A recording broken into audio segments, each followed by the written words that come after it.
Hi hello everyone. நான் உங்களுக்கு ஒரு சின்ன மேக்ஸ் ஸ்டோரி, இன்ட்ரெஸ்டான ஒரு மேக்ஸ் ஸ்டோரி சொல்ல போகிறேன்.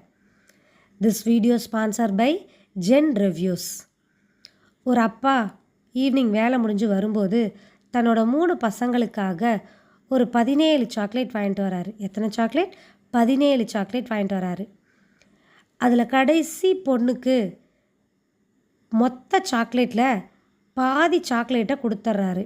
ஏன்னா கடைசி பொண்ணு இல்லையா, செல்லக்குட்டி இல்லையா, அதனால் மொத்தத்தில் பாதியை கடைசி பொண்ணுக்கு கொடுத்துட்றாரு. 2வது பையனுக்கு மொத்த சாக்லேட்லேருந்து 3ல் 1 பங்கை 2வது பையனுக்கு கொடுக்குறாரு.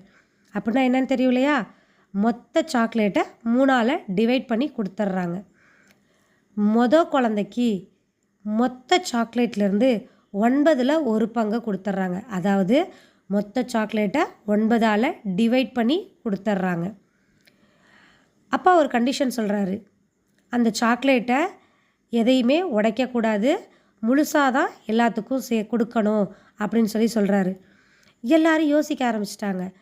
அப்பா வாங்கிட்டு வந்தது 17 சாக்லேட். ஃபஸ்ட்டு கொடுக்க சொன்ன கண்டிஷன் மொத்தத்தில் பாதி. அப்படின்னா எப்படி கட் பண்ணாமல் எப்படி கொடுக்கறது அப்படின்னு யோசிக்க ஆரம்பிச்சிட்டாங்க. திடீர்னு பசங்களுக்கு அவங்க மேக்ஸ் டீச்சர் ஞாபகம் வந்துருச்சு. டக்குன்னு மேக்ஸ் டீச்சர்கிட்ட போயிட்டு, மிஸ், அப்பா இந்த மாதிரி கண்டிஷனோடு எங்களுக்கு சாக்லேட்டை ஸ்ப்ரெட் பண்ணி கொடுக்க சொன்னார். கண்டிஷன் என்னென்னா, மொத்த சாக்லேட்டில் பாதி தங்கச்சி பாப்பாவுக்கு, மொத்த சாக்லேட்லேருந்து 3ல் 1 பங்கு 2வது பையனுக்கு, மொத்த சாக்லேட்லேருந்து 9ல் 1 பங்கு எனக்கும் எடுத்துக்கணும்னு சொல்லியிருக்காரு. எப்படி நாங்கள் உடைக்காமல் ஷேர் பண்ணிக்கிறது அப்படின்னு சொல்லி கேட்கும்போது, மிஸ்ஸு டக்குன்னு தாங்கிட்டு இருந்த ஒரு சாக்லேட்டை எடுத்து அதோட இன்க்ளூட் பண்ணிட்டாங்க. ஸோ அப்பா வாங்கிட்டு வந்தது 17, இப்போ மிஸ் ஆட் பண்ணது 1, ஸோ மொத்தமாக 18 சாக்லேட் இருக்குது. இப்போ அப்பா சொன்ன கண்டிஷன் என்ன? மொத்த சாக்லேட்டில் பாதி 3வது பாப்பாவுக்கு. ஸோ மொத்த சாக்லேட் 18, 18ல் பாதி 9, ஸோ 9 சாக்லேட் 3வது குழந்தைக்கு. செகண்ட் கண்டிஷன், மொத்தத்தில் 3ல் 1 பங்கு. ஸோ மொத்த 18ஐ 3ஆல் வகுத்தோம் அப்படின்னா 6, ஸோ 6 சாக்லேட் செகண்ட் குழந்தைக்கு. 3வது கண்டிஷன், மொத்த சாக்லேட்லேருந்து 9ல் 1 பங்கு குழந்தைக்கு. ஸோ மொத்த சாக்லேட்டை 9ஆல் வகுத்தோம் அப்படின்னா 2 சாக்லேட்டு. ஸோ 2 சாக்லேட் குழந்தைக்கு போயிடுது.